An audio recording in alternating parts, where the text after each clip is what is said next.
We're at the Gator Nationals here in Gainesville, Florida. I'm standing here with Jerry Caminito. Jerry, how many years have you been involved in racing?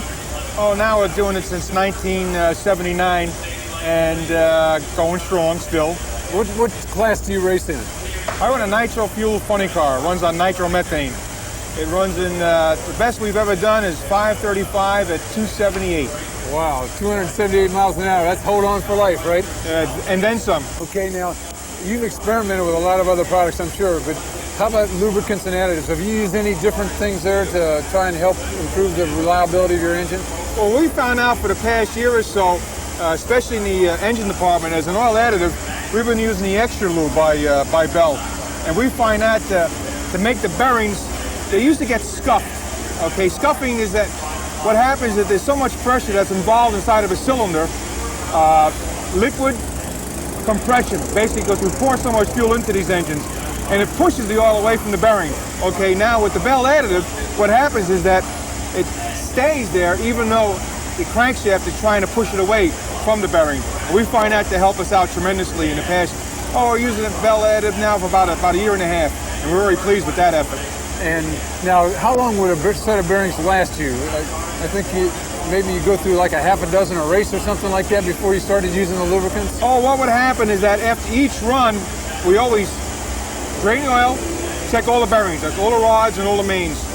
And before we started using the Bell additive on almost every run, okay, what we would do is take the bearing and toss it out because it was scuffed. Now we can go at least maybe another 3 to 4 runs with the additive in there. Now, how about the rear end? Have you used any of the lubricants in the rear end as well? What we were seeing is that on the roller bearings, on the very edges, they were getting burnt. They would lose color. And since we've been adding the additive, we don't see that anymore. That's incredible. Now, how about in your tow vehicle? You've used the products in your tow vehicle as well. Can you tell me a little about that? Well, we got a brand new tow vehicle. It's not even a year old yet. As a matter of fact, it's almost a year old. And ever since we first got it, the first thing that went in it, especially on the rear end, is the rear end lube. Well, we demand so much from these trucks. I mean, this truck can get on the highway and go from New Jersey to Pomona, California in 3 days, and we want to depend on it. We want to know that that engine is together, and the stuff that we put in there has to be the best because we demand so much from it. And this truck's run day. The only time it stops is for gas. So anything that goes in the engine and that rear end, everything's got to be 100% for us.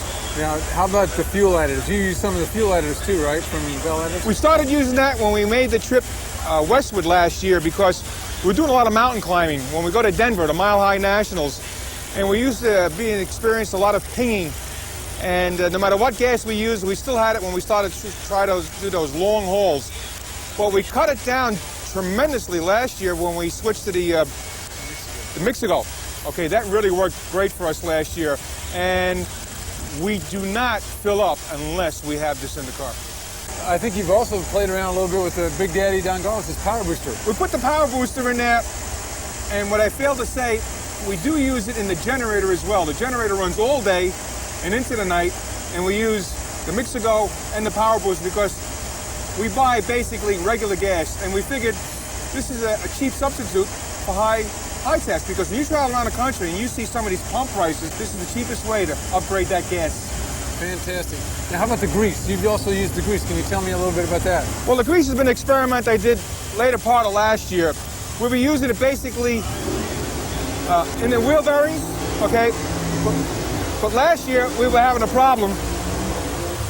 This is known as a fuel pump overdrive.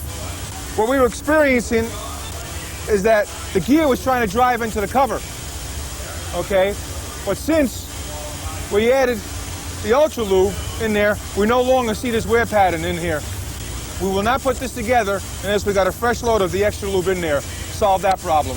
So what we're saying here is the products have really reduced your maintenance costs quite a bit, giving you more bearing life, reduced the pressure that you were getting on your fuel plate there, also improved the mileage and performance in your tow vehicle, and just made it a more safer, reliable, dependable fleet for yourself. Glad that we had the opportunity to inform people to tell us how pleased they are with the